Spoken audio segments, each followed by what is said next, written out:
esperanza en la iglesia, parte de la victoria, parte de lo que nos fue dado. Amén. Por eso lo que hemos cantado es Cristo en nosotros, esperanza. Cristo en nosotros, no está lejos. Alzamos las manos, pero en una señal de entrega. No alzamos las manos en señal de querer alcanzar a Dios, porque Dios nos alcanzó a nosotros. Dios está habitando en medio nuestro. Esa es la realidad. Esa es la realidad de lo que Cristo conquistó y lo que Cristo logró. Cantemos llenos, iglesia. Cantemos con entendimiento. Me ha sido dado, me ha sido entregado. Gracias, Señor. Estamos llenos, Señor. Estamos llenos. Ya somos amados. No nos puedes amar más porque ya nos amaste, Señor Dios, abundantemente en Cristo. No te podemos pedir más porque en Cristo todo fue dado. En Cristo todo fue encerrado, Señor. Ya nos ha sido dado, Señor. Gracias, Padre eterno. Gracias porque la plenitud de Dios mismo está habitando en nuestro interior. Y solamente es creer, porque aquel que cree de su interior ya corre la plenitud de Dios, los ríos del Señor. Dale gracias al Señor. Si puedes poner tu mano en el vientre como una señal de que tomamos de la abundancia que nos ha sido dado. Gracias, Señor. Ese es tiempo de disfrutar. Este no es tiempo de congoja. Este no es tiempo de lamento. Este es tiempo de disfrutar su presencia. Amén. Y si hay dolor en el corazón, si hay tristeza, si hay tormentas, el Señor dice: yo estoy aquí para librar. Yo estoy aquí para sanar. Porque yo habito en la alabanza de mi pueblo. Yo no habito en la queja. Yo habito en la alabanza de mi pueblo. Yo habito en la alabanza, en la gratitud de mi pueblo. Por eso entramos a su presencia con gratitud, con acción de gracias. Disfrutamos. ¿Qué necesitas del Señor hoy? ¿Qué necesitas del Señor? Probablemente necesites respuestas. Hoy toma esas respuestas. Toma esas respuestas del Señor. Probablemente necesitas consuelo. Estás pasando por dolor, tristeza. El Señor dice: todo eso yo lo tengo para ti. Quizás te sientes escéptico. Quizás te sientes que has perdido la fe. El Señor te dice: yo hoy mi palabra revitaliza tu fe hoy. Quizás estás sufriendo lo que muchos hemos sufrido en algún momento, amargura. El Señor te dice: yo he venido a dar perdón y he venido a dar gracia. Mi amor cubre multitud de pecados. Mi amor cubre multitud de pecados. Mi amor cubre multitud de pecados, multitud de faltas. Tomamos, Señor. Quizás estás con problemas en las finanzas. Dice su promesa que Él abrirá los cielos con sabiduría y dirección. Los problemas de finanzas no se resuelven con dinero. Los problemas de finanzas se resuelven con un corazón humilde y que reconoce: Dios, quiero tus principios y quiero honrarte, Señor. Esa es la solución a los problemas de finanzas. Los problemas de finanzas no se resuelven con más dinero. Está comprobado que gente pobre que gana la lotería pierde en meses o hasta en pocos años pierde lo que ganó.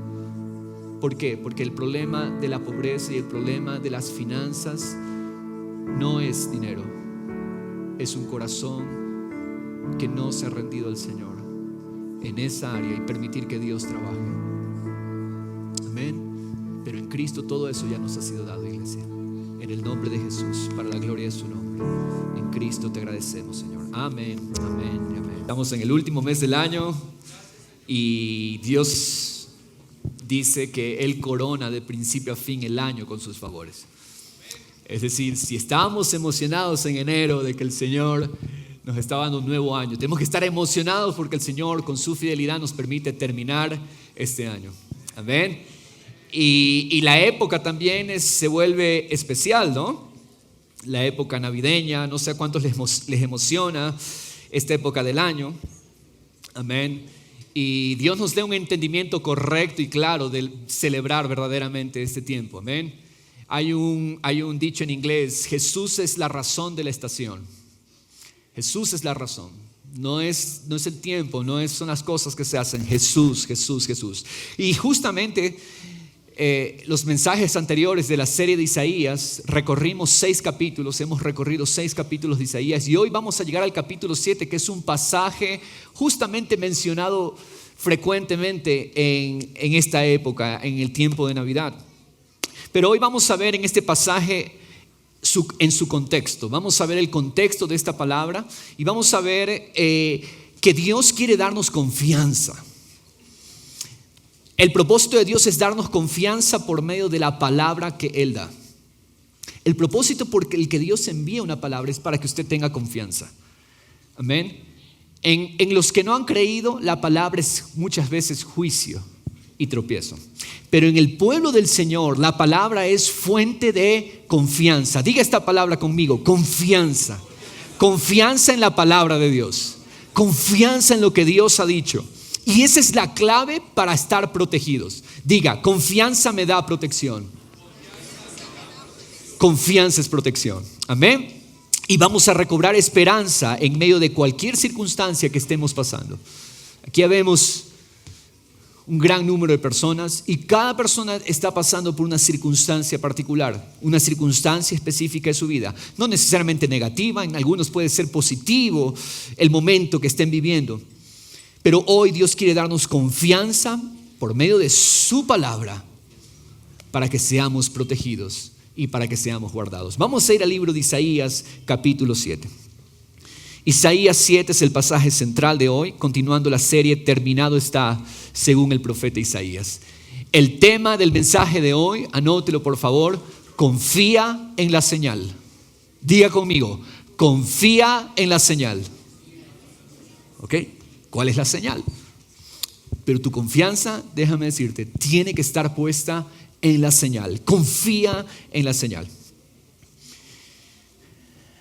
Hace un año atrás, como familia, experimentamos la pérdida física de mi abuelita Paquita. Y bueno, en mi caso, ella fue prácticamente la única abuelita, de los 4 abuelos fue la única con la que tuve la oportunidad de relacionarme un poco más. Fue muy cercana a nosotros, pasé junto a ella gran parte de mi crecimiento y su vida ciertamente nos influenció para bien, como creo que es el caso de muchos.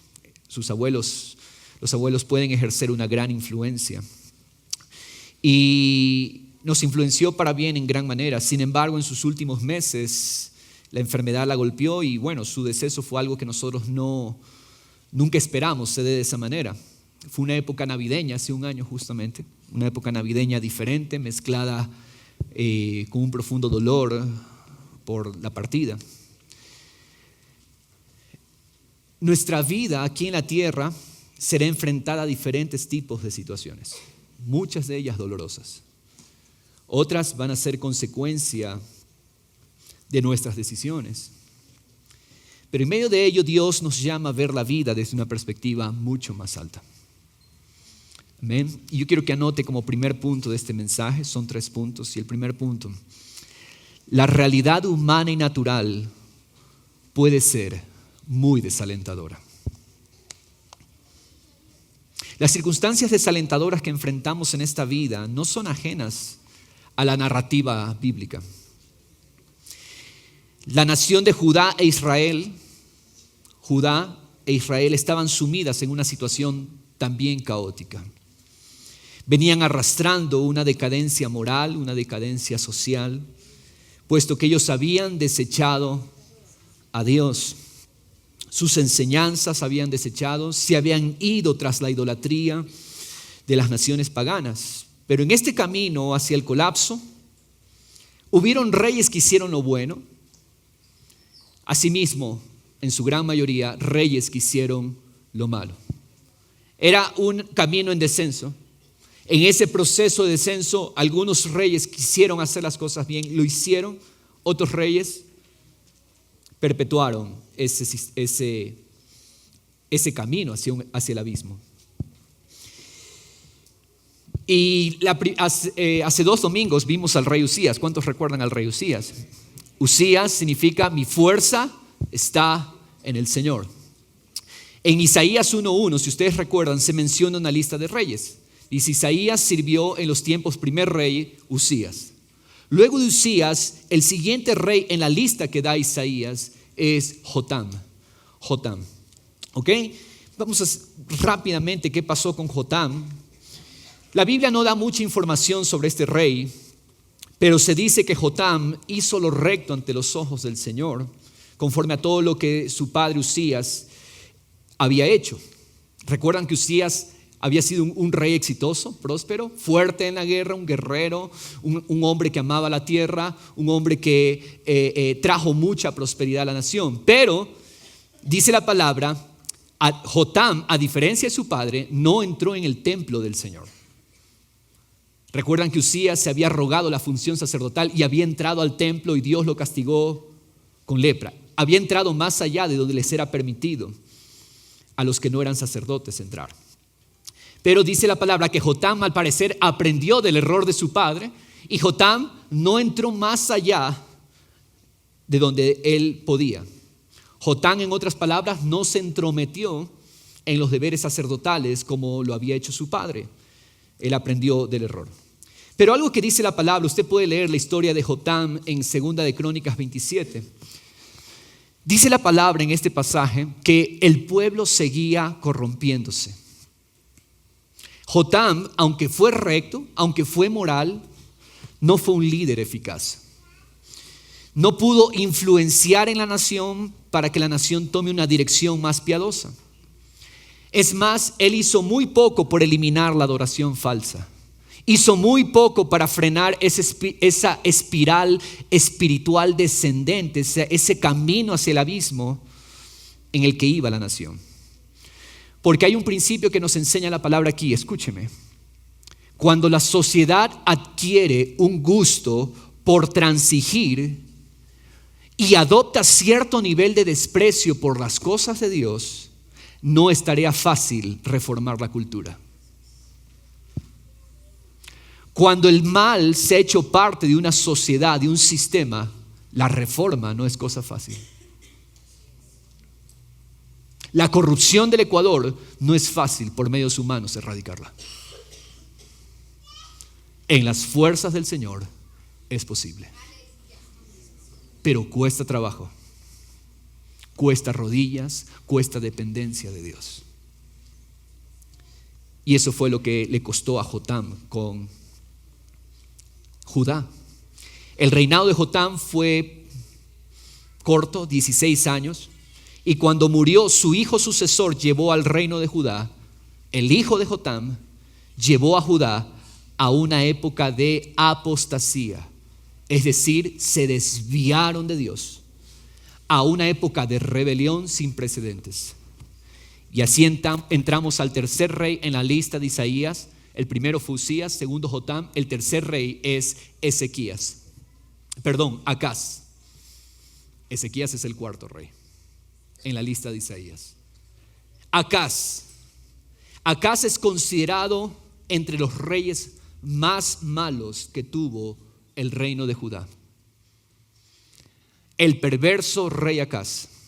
Acaz siguió la maldad de los reyes de Israel. Recuerda lo que yo le decía, que en Israel, en el reino del norte, ningún rey hizo lo recto. Todos hicieron lo malo. Todo aquello que parte de división, todo aquello que empieza mal, termina mal.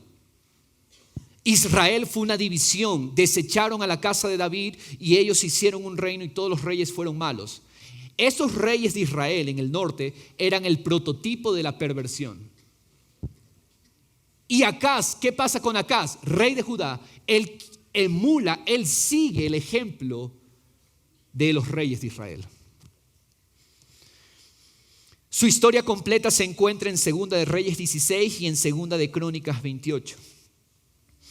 Acaz fue un hombre despreciable, impulsado por pasiones perversas, un hombre dado a la hechicería, un hombre que tuvo una fascinación impía con la religión pagana. No tenía calidad para ofrecer liderazgo espiritual a la nación.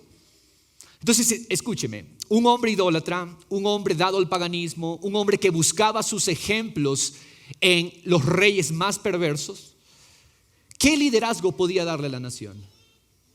no tenía la calidad. Es más, escúcheme, Acaz observó cuando el imperio asirio vino y se llevó al reino de Israel. Él vio que Israel fue castigado por Dios por causa de su rebelión y Acaz no aprendió de esa lección. Israel fue derrocado por los asirios, pero Acaz, que estaba en el reino del sur, en Judá, no aprendió nada de ese juicio. Es más, pareció estar tratando de imitar o incluso superar la maldad de aquellos reyes. Rápidamente el versículo 2 de Segunda de Crónicas 28, no pierda Isaías 7 porque allí vamos a estar, pero este versículo dice: anduvo Acaz en los caminos de los reyes de Israel.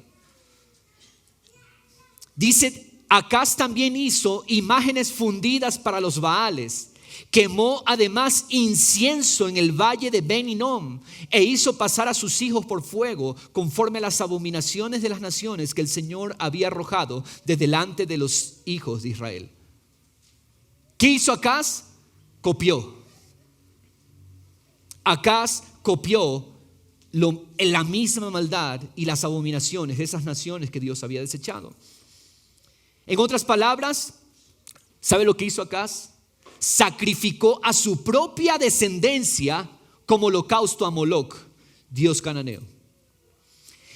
En ese barranco de maldad, en donde dice aquí Ben Hinnom, en ese barranco de maldad, ¿qué es Ben Hinnom? Era un sector a las afueras de Jerusalén. Jesús en griego le llamó Gehenna. Gehenna en arameo, Gehenna era un sitio asociado por tanto tiempo con maldad y con fuego. A Gehenna, este barranco de basura, era un basurero a las afueras de Jerusalén, se lo utilizó como una metáfora del infierno. Allí Acaz sacrificó a su descendencia a Moloc, dios cananeo. Está por más evidente que Acaz odiaba a Dios. Acaz odiaba a Dios al participar en toda práctica abominable que había provocado que el Señor condenara a esas religiones salvajes de los cananeos cuando Dios los expulsó de la tierra en el tiempo de Josué. Acaz odiaba a Dios y amó esas prácticas. Ahora yo le digo, con un liderazgo de esta clase, ¿qué va a pasar? Cuando los impíos gobiernan, ¿qué pasa con el pueblo? El pueblo sufre. Cuando los impíos gobiernan, el pueblo sufre. Y es por eso que la nación sufrió siguiendo un camino de desenfreno. Toda la nación se desenfrenó y despreciaron al Señor. Este estado de maldad, yo le digo, no es extraño para nosotros que vivimos en este tiempo posmoderno, donde ¿qué es lo que vemos, amada iglesia? Los sistemas, el mundo, ¿qué es lo que hacen? Desprecian y rechazan a Dios, desprecian sus enseñanzas, se pierden los valores morales, se ciernen ataques al orden divino para la familia, para la vida.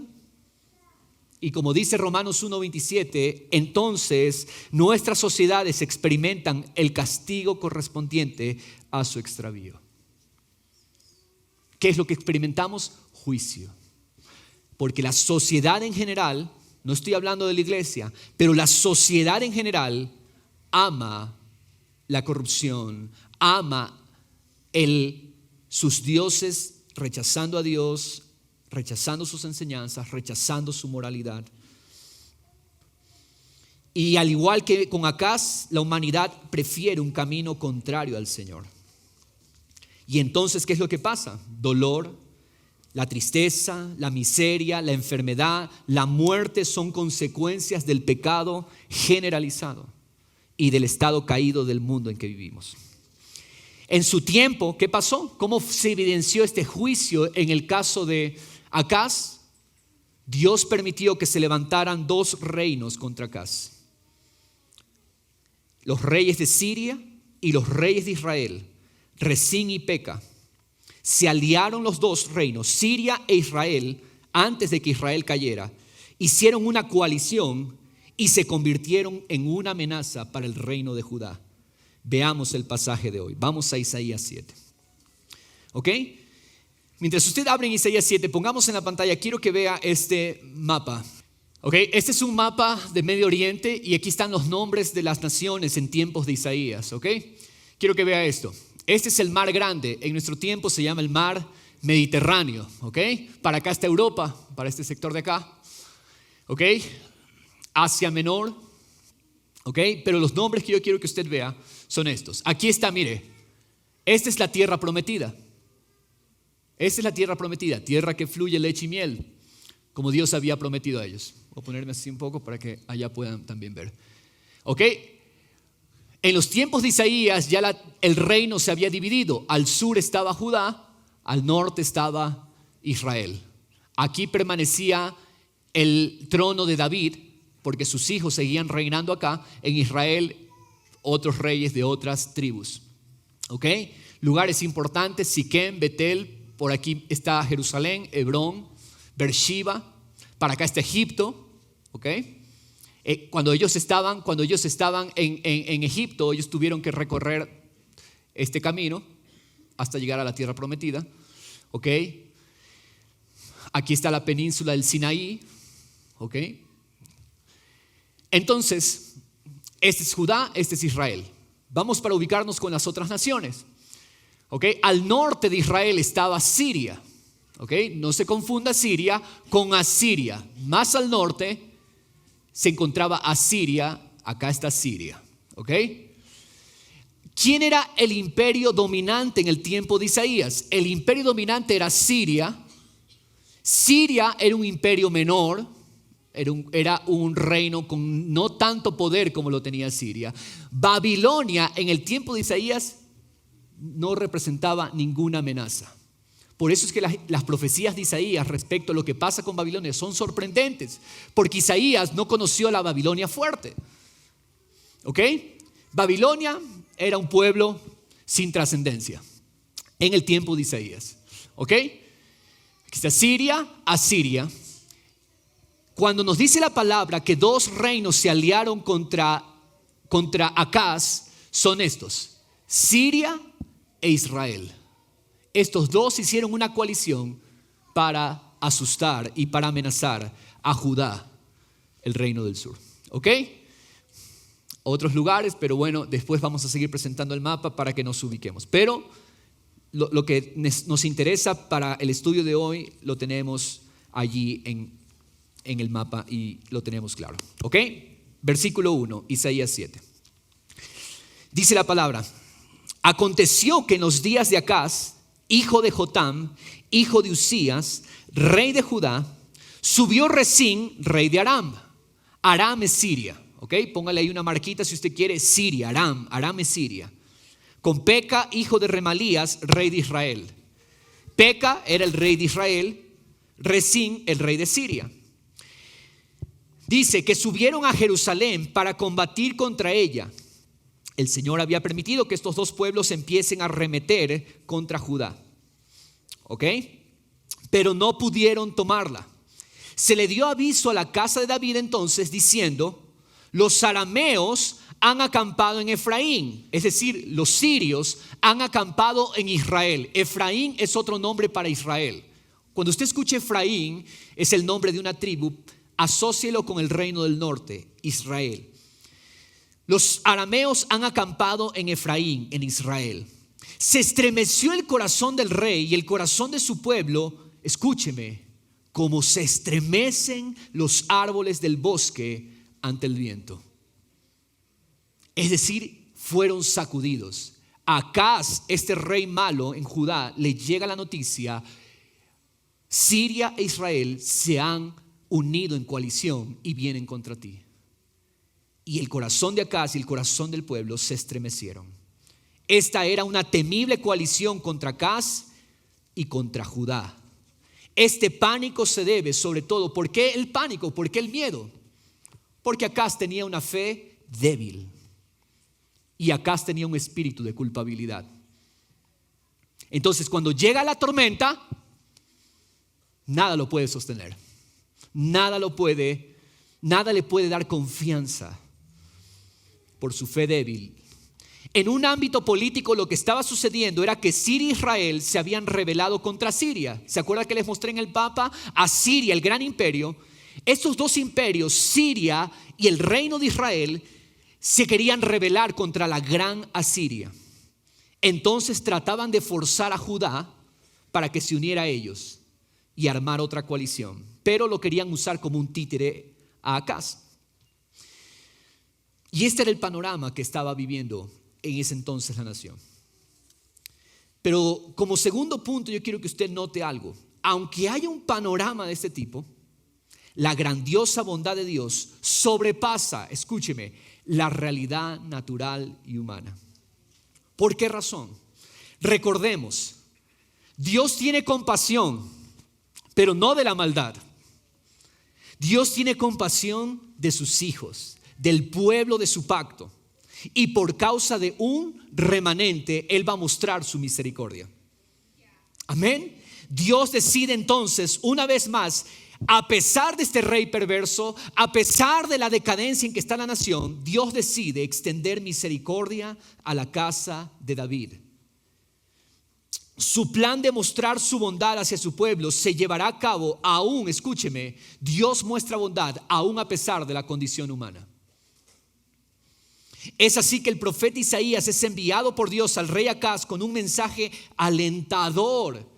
¿A un rey perverso? Pues sí, así es Dios. Dios viene con un mensaje alentador para asegurarle que Judá no debía temer a la coalición Siria-Israel, porque Dios mismo haría que los planes de ellos sean frustrados. Miren lo que dice el versículo 3. Entonces el Señor dijo a Isaías, ese es el mensaje que le dio Dios a Isaías. Isaías, sal al encuentro de Acaz, tú y tu hijo Sear-Jasub. Isaías tenía un hijo, ¿cómo se llamaba? Sear-Jasub. ¿Qué significa Sear-Jasub? Un remanente volverá. A través del hijo de Isaías, Dios le estaba profetizando a la nación: ustedes van a ser llevados un día cautivos, pero la misericordia de Dios es tan grande que un remanente volverá. Así se llamaba el hijo de Isaías, un remanente volverá. Sear-Jasub. ¿Ok? Al extremo, dice, sal al extremo del acueducto del estanque superior en la calzada del campo del batanero. Batanero, ¿qué significa? Lavandero. ¿Ok? Batán es el sector de las lavanderías. ¿Ok? 4, dice, versículo 4, y le dijo, estate alerta y ten calma. Dos palabras que Dios le dice a este rey perverso Acaz. Estate alerta, ten calma.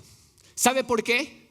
Porque los planes de Dios los podemos entorpecer, ya sea por descuido, por falta de atención, falta de vigilancia, como por exceso de nerviosismo, de temor.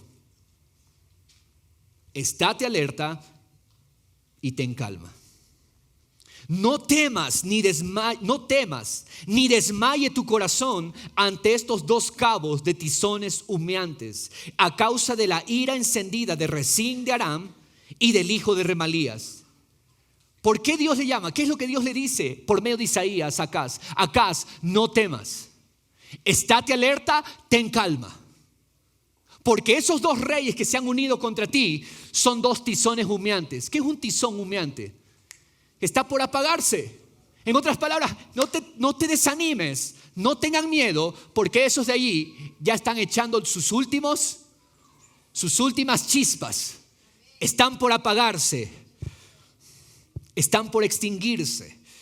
Verso 5, porque Aram, Siria, ha tramado mal contra ti junto con Efraín, Israel, recuerde, ha tramado mal contra ti y el hijo de Remalías, diciendo, subamos contra Judá, aterroricémosla, hagamos una brecha en sus murallas, pongamos por rey en medio de ella al hijo de Tabeel. En otras palabras, iban a poner a otro rey, lo iban a sacar a Acaz y lo iban a poner a otro rey. Pero dice, verso 7, así dice el Señor Dios. Cuando Dios habla, ponga atención. Dice, no prevalecerá ni se cumplirá. Puede que se hayan levantado contra ti, Acaz, pero estoy para decirte, esa coalición no va a prevalecer y no se va a cumplir. Porque la cabeza de Aram es Damasco, la capital de Siria era Damasco. Y la cabeza de Damasco es Resín. Y dentro de otros 65 años, Efraín será destrozado, dejando de ser pueblo. En otras palabras, se acerca el fin de Israel, le está diciendo a Acaz. Verso 9. Y la cabeza de Efraín es Samaria, y la cabeza de Samaria, ¿qué está diciendo? La capital de Efraín, la capital del reino de Israel es Samaria. Y la cabeza de Samaria es el hijo de Remalías. ¿Por qué Dios le dice no van a prevalecer? ¿Sabe lo que Dios está diciendo? Hey, Siria, ¿tú ves a Siria? De allí no se va a extender. Ese es su lugar donde yo los puse y de allí los voy a sacar. Ellos no van a progresar contra otra nación. ¿Ves a Israel, el reino del norte? ¿Ves sus límites? Ellos no se van a mover de allí. Yo no voy a permitir que ellos avancen contra ti. Pero la advertencia de Dios final es, si no creéis, de cierto no permaneceréis. ¿Cuál es la condición para ver la palabra de Dios cumplida? Creer. ¿Qué condición Dios demanda de su pueblo hoy? Creer. Pero si no crees, no vas a quedar de pie. Solamente el creer nos permite permanecer de pie ante cualquier ataque. El que crea en Él, dice Romanos 9:39, no será avergonzado. El que cree en el Señor y en lo que Él ha dicho, permanecerá de pie. Para que no haya dudas, Dios ya dio su palabra. Pero para que no haya dudas, Dios le hace una oferta bondadosa a Acaz para que confirme que la palabra dada por el profeta era veraz. Dios ya había dicho la palabra, pero usted sabe, el corazón del hombre, y más aún un hombre impío como Acaz, duda. Muchas veces, mire, escúcheme, Dios sabe que tenemos necesidad muchas veces de ver ciertas evidencias. Nos manejamos en un mundo con el cual interactuamos a través de los sentidos naturales. ¿Cómo interactuamos con este mundo? Por medio de los ojos, por medio de los sentidos, ¿no? Por medio de la visión, por medio del oído, por medio del tacto. Somos seres espirituales, pero necesitamos los sentidos naturales para interactuar con el mundo que nos rodea. Y Dios sabe esa necesidad que tenemos muchas veces de señales y de evidencias, de pruebas. Y Dios en su bondad para con David y su casa, porque Acaz era descendiente de David, Dios le dice en el versículo 10, el Señor habló de nuevo a Acaz diciendo, Acaz, pide para ti una señal del Señor, tu Dios. Pide a Acaz una señal. Pide una señal que sea tan profunda como el Seol o tan alta como el cielo. Pide una señal. Yo sé que tú no crees. Pide una señal para que veas que lo que digo se cumple. En palabras del pastor MacArthur, él dice que a Acaz se le extendió un cheque en blanco de parte de Dios para pedir lo que quisiera. Mire la bondad de Dios para con el malo aún. Dios le da un cheque en blanco. Pide lo que quieras. Algo así como una prueba de la que Dios le dio a Gedeón. ¿Se acuerda cuando Dios llamó a Gedeón? Hubieron pruebas que se le dio para que él creyera que él había sido llamado para liberar a Israel. Sin embargo, Acaz, vamos a ver, se niega a pedir una señal, ocultando su desprecio a Dios bajo un manto de piedad artificial. Miren el versículo 12. Pero Acaz respondió, miren lo que dice Acaz, no pediré ni tentaré al Señor.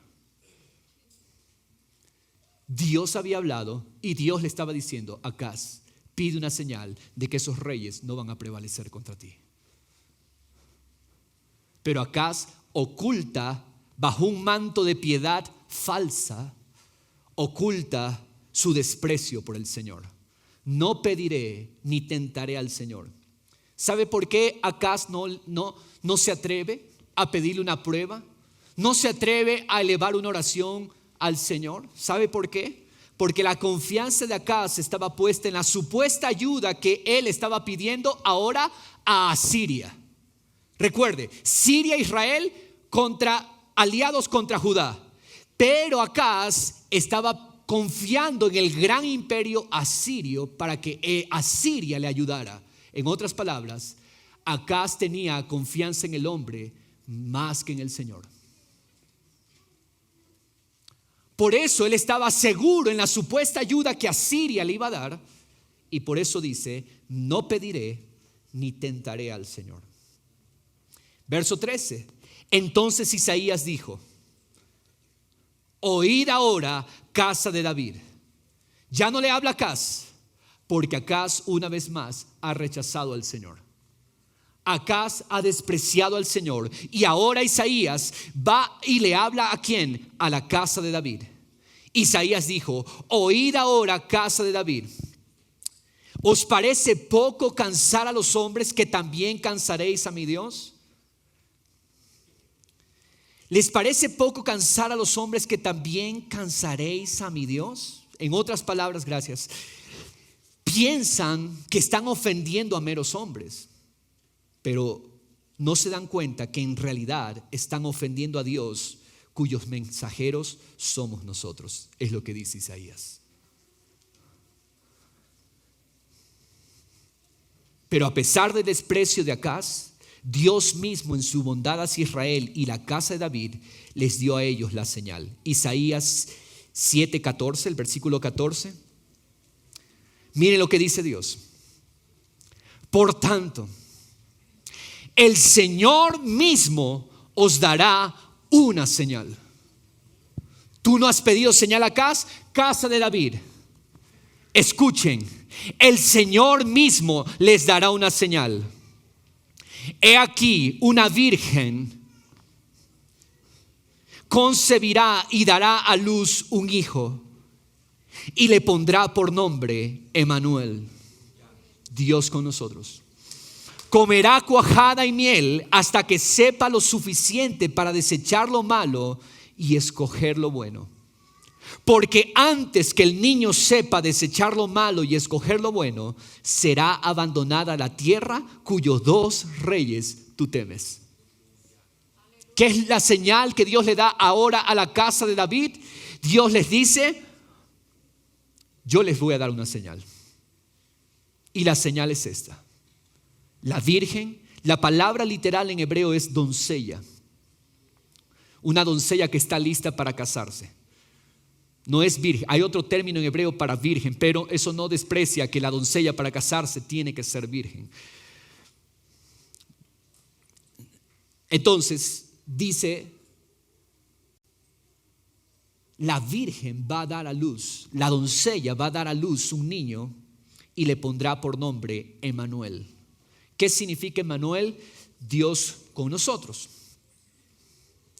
Y antes de que el niño pase de la infancia a la edad de madurez, entonces la amenaza habría pasado.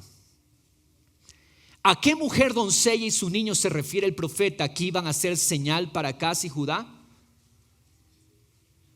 Si Acaz creía el mensaje, la señal hubiera sido una mujer en el tiempo de Acaz, una mujer doncella que daba a luz un niño y se le ponía por nombre Manuel.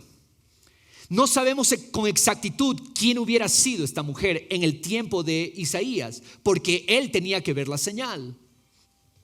Acaz. Explico un poco qué significa la señal. Antes que el niño pueda discernir lo bueno y lo malo, antes de que ese niño madure, el peligro de esa alianza se habrá acabado.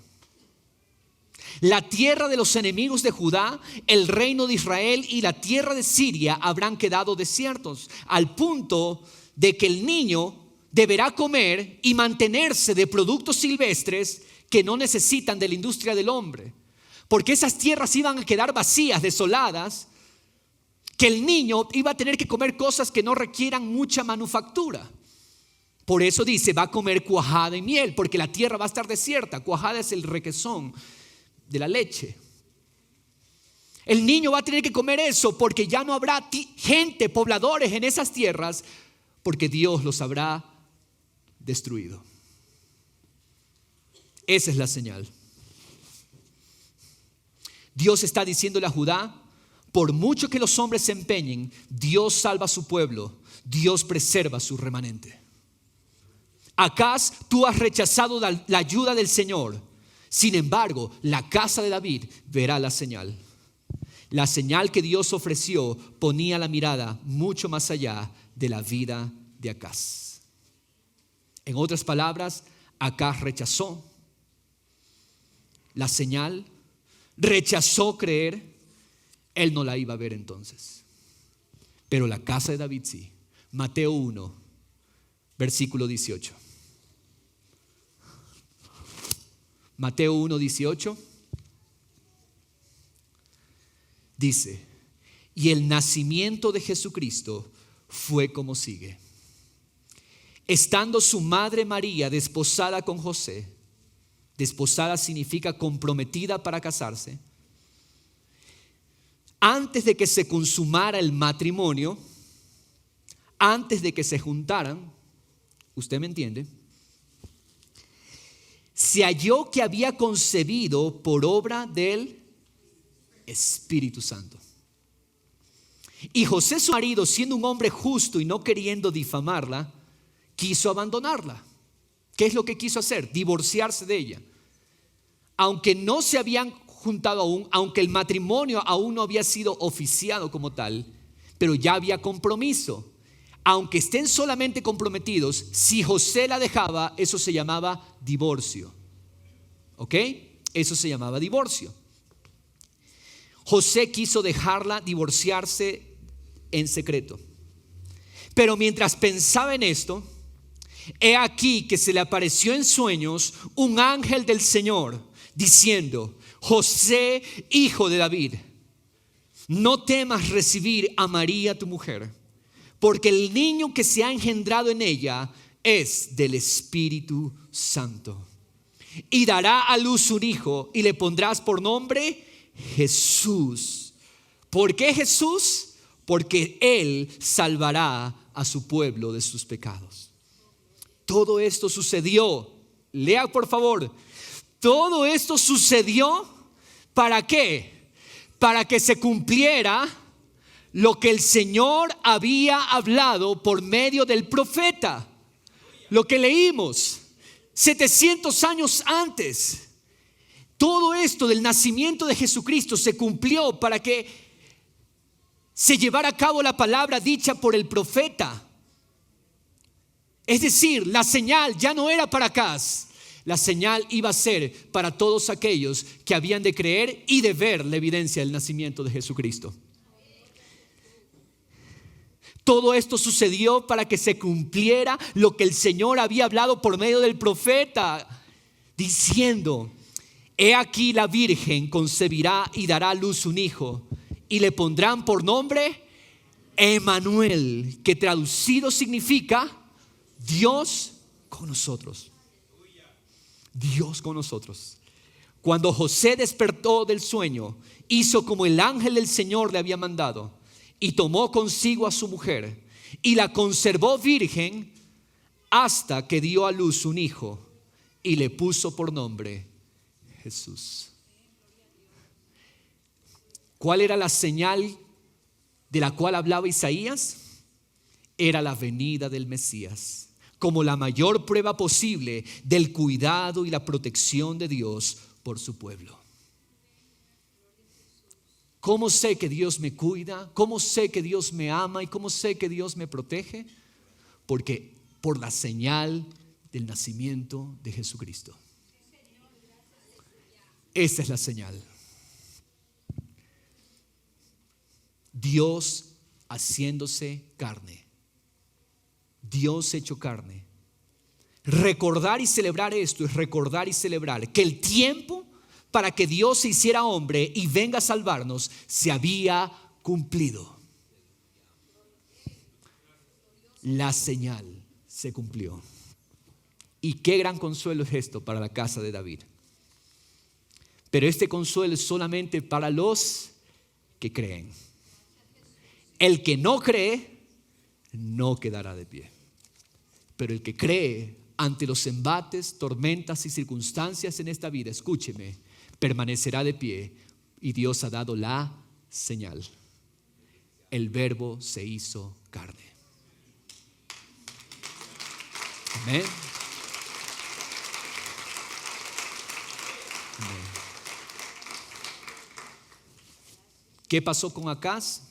Acaz no creyó. Rechazó como un necio el cuidado, la protección del Señor. Acaz fue y buscó protección militar en Asiria, una nación más grande, más poderosa e incluso más pagana que Israel y Siria juntas. Hizo con Asiria una alianza pecaminosa que Dios prohibía en la ley mosaica. Dios prohibía ese tipo de alianzas. Acaz compró la ayuda del rey de Asiria. ¿Sabe cómo compró la ayuda del rey de Asiria? Del templo sacó todos los tesoros y se los dio al rey de Asiria. Mire lo que dice el versículo 8 de Segunda de Reyes 16. Acaz tomó la plata y el oro que se hallaba en la casa del Señor y en los tesoros de la casa del rey y envió un presente al rey de Asiria. Dios había dado la palabra, pero Acaz la rechazó. No solamente eso, Acaz empezó a combinar las formas y los rituales de la idolatría asiria con ceremonias judías. En otras palabras, sincretismo religioso, mezclar religiones, y comenzó a mezclar la religión asiria con la religión judía.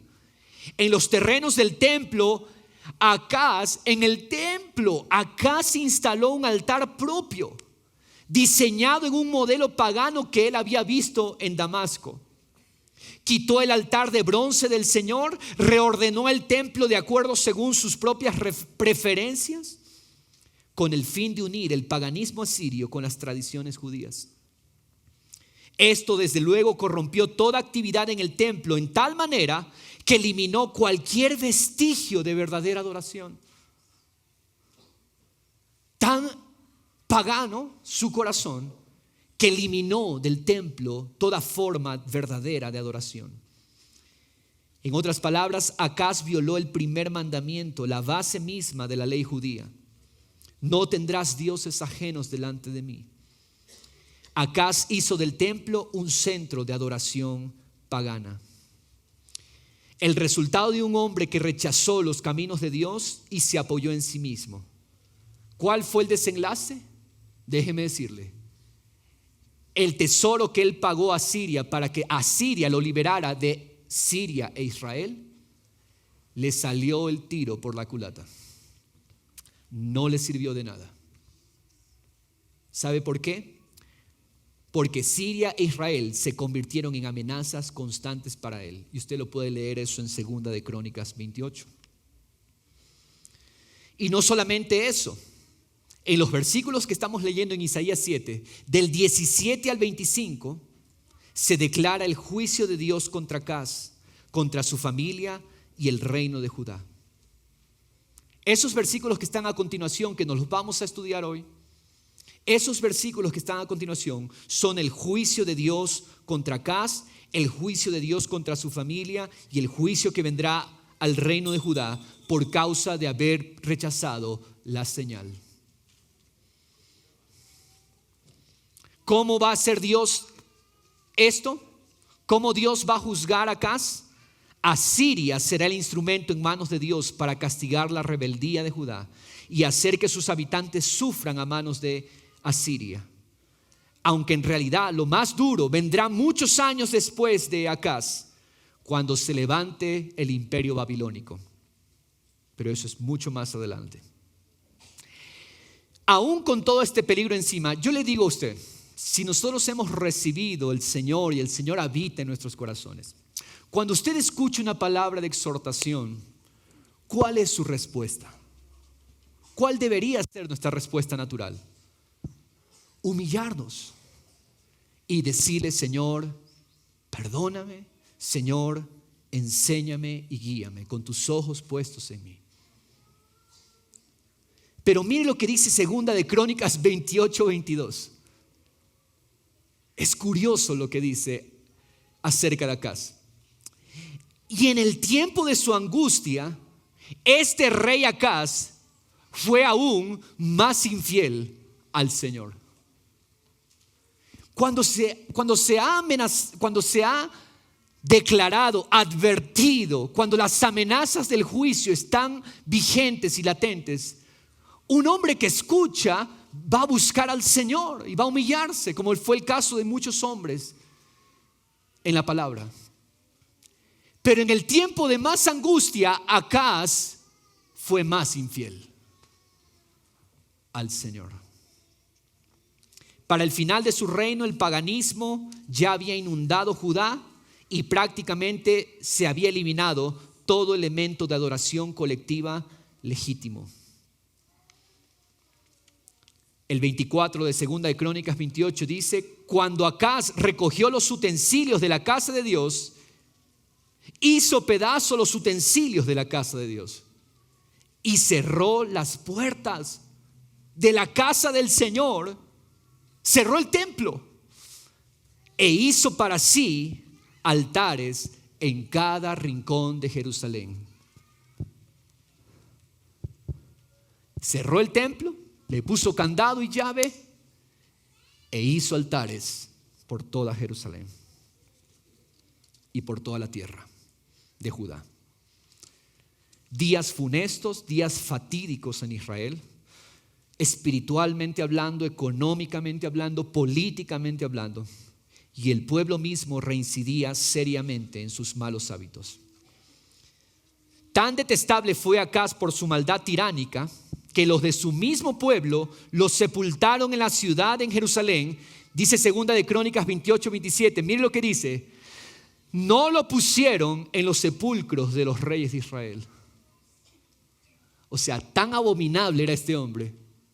Es más, en la tradición judía prohíben mencionar el nombre de este rey por tan detestable y abominable. Y no lo pusieron en los sepulcros de los reyes de Israel. Y su hijo Ezequías reinó en su lugar. Quiero cerrar con este punto. Tercero, Cristo Jesús es Dios con nosotros. La profecía de la señal es un aliento para todo aquel que cree. La señal era que Dios se haría hombre. Esa era la señal. Acaz desplazó a Dios y vemos las consecuencias nefastas de aquello. Escúcheme. Acaz quitó a Dios, pero Cristo es Dios con nosotros. Acaz desechó a Dios, Cristo es Dios con nosotros. La enseñanza en Isaías 7 es que Dios salvará siempre a quienes pongan su confianza en Él. ¿La salvación para quiénes será? Para aquellos que confían y creen en Él. Esto es, a los que dependen de Él, a los que confían en su nombre. Y eso es un consuelo para la iglesia. Ese es un consuelo para la iglesia, porque la iglesia es la casa. No, la iglesia no es la casa de David. La iglesia es la casa del Hijo de David, Jesús. Amén. Es un consuelo para nosotros. Nos reconforta el corazón saber que Jesús, Jehová salva, es Emmanuel, Dios con nosotros. Ese es nuestro refugio y nuestra seguridad. Esta promesa es nuestra seguridad ante toda circunstancia, por muy adversa que sea. Cristo es el cumplimiento de todas y cada una de las promesas de Dios para nosotros. Esta profecía en Isaías apuntaba a Jesús. Y vamos a ver a lo largo que todas las profecías tienen su punto máximo de cumplimiento siempre en Jesús. Porque Cristo es el que hace que las promesas de Dios sean para nosotros sí, y en Cristo amén. Por eso Romanos 8, 31, 34, quisiera que lo leamos en la Nueva Traducción Viviente. Esto es lo que dice la palabra del Señor. Romanos 8, 31 dice: ¿qué podemos decir acerca de cosas tan maravillosas como estas? Si Dios es con nosotros, si Dios está a favor de nosotros, ¿quién podrá ponerse en nuestra contra?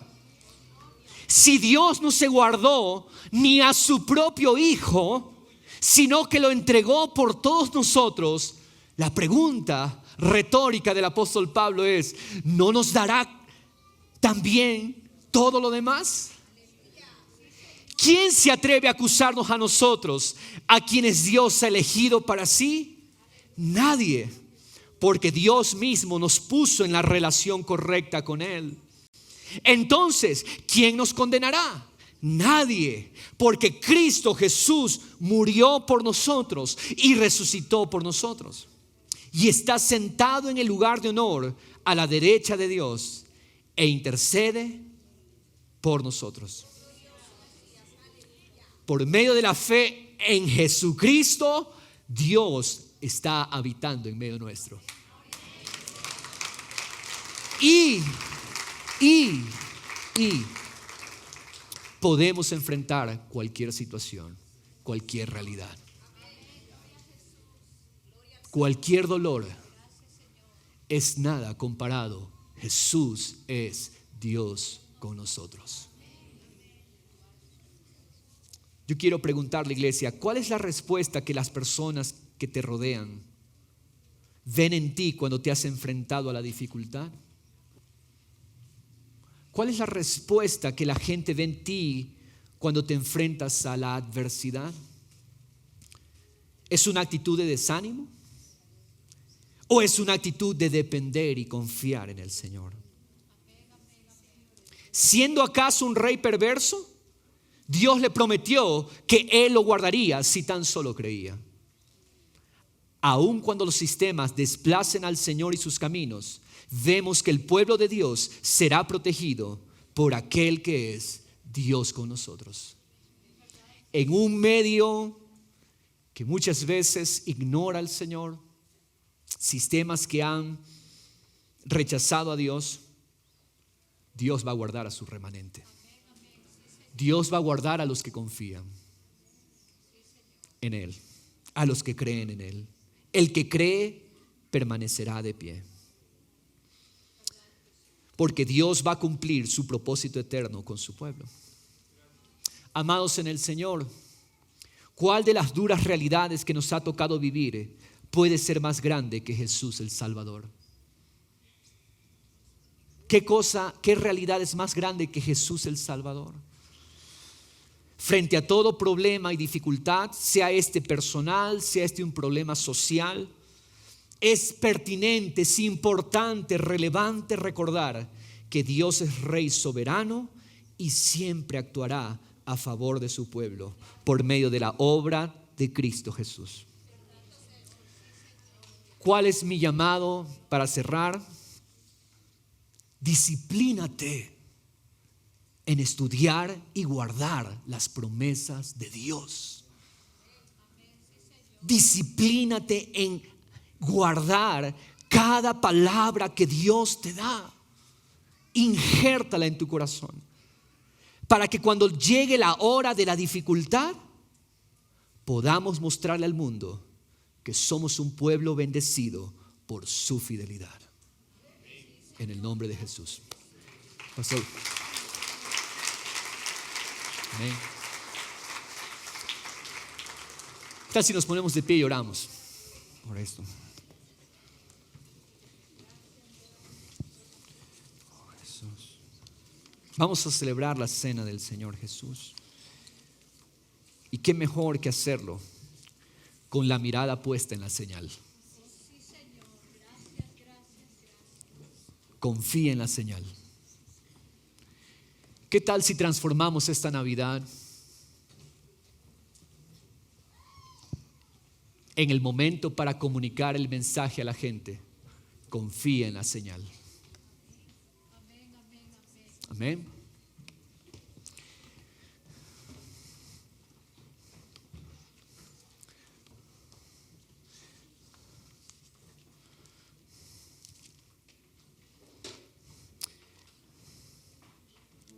Padre Celestial, estamos aquí, Señor Jesús, poniendo nuestros ojos en la señal.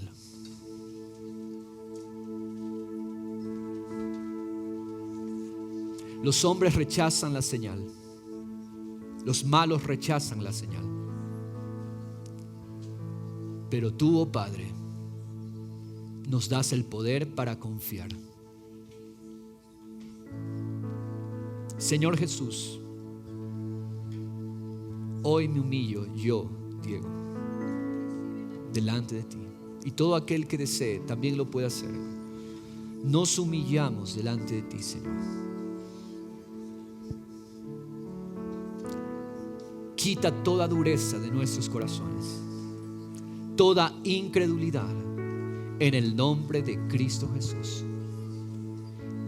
Y hoy apelo al Espíritu de Cristo en la iglesia,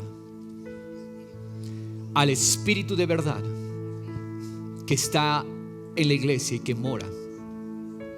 El Espíritu Santo nos hizo templos de Dios. Por lo tanto, yo apelo a ese Espíritu en el nombre de Jesús.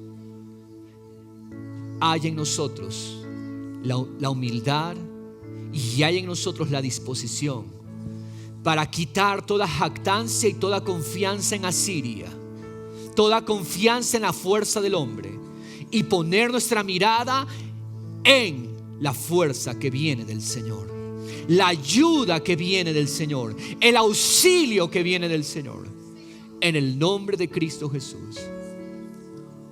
Hoy, sobre toda circunstancia adversa, sobre toda dificultad, declaramos la señal: Dios con nosotros, Dios con nosotros. En el nombre de Jesús, la señal se ha cumplido, la señal está dada. Y no pasó mucho tiempo y Siria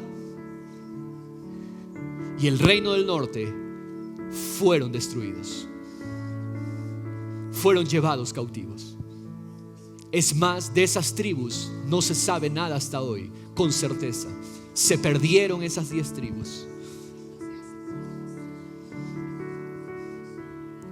Sin embargo, Dios es fiel para aún de esas tribus, donde quiera que estén, Dios levante un remanente y sean salvas. Oramos por Israel y bendecimos. Pero también oramos por la iglesia hoy, Señor. Todos aquellos que son Padre Celestial, hijos e hijas tuyos, Señor, y que han creído en ti. En el nombre de Jesús, confiamos hoy en la señal. Ponemos nuestra mirada en la señal. Jesús, Jesús, Jesús. Puedes poner allí en el lugar donde estás tu dificultad y tu adversidad en el Señor. Dile: Señor, te entrego esto. Te entrego este dolor, te entrego esta dificultad en mi matrimonio, te entrego esta dificultad en mi familia, te entrego esta adversidad, te entrego mi dureza de corazón, te entrego mi orgullo, te entrego, Señor, hoy lo rindo a ti, porque tu Espíritu está en mí y tu Espíritu en mí confía en la palabra que tú has dado, Señor. Confío en la palabra que tú has enviado. En el nombre de Jesús, todo aquel que esté desanimado, levante sus manos hoy en señal de que recibe del Señor el Espíritu de Cristo, el Espíritu de la señal, que la doncella concibió y que la doncella dio a luz un hijo, y el nombre de ese niño es Emmanuel. Dios está con nosotros. En el nombre de Cristo Jesús. Esa es la señal de tu libertad. Esa es la señal de tu paz. Dios no quiere verte en afanes. Dios no quiere verte en dolores y en tristeza. El Señor te dice: hijo mío, yo envié la señal para que tú seas libre. Yo envié la señal para que tú seas feliz en mí. Cuídate del error de buscar la felicidad fuera. Allí está la derrota. Pero cuando tú me ves a mí, dice el Señor Jesús, como centro de tu paz, centro de tu felicidad, dice el Señor: yo mismo haré, yo mismo pelearé, yo mismo destruiré a tus enemigos. ¿Qué es Siria? Es nada para mí. Todos ellos quedarán avergonzados en el nombre de Jesús. Puedes decir conmigo: confío en la señal. Emmanuel, Dios está conmigo, en el nombre de Jesús.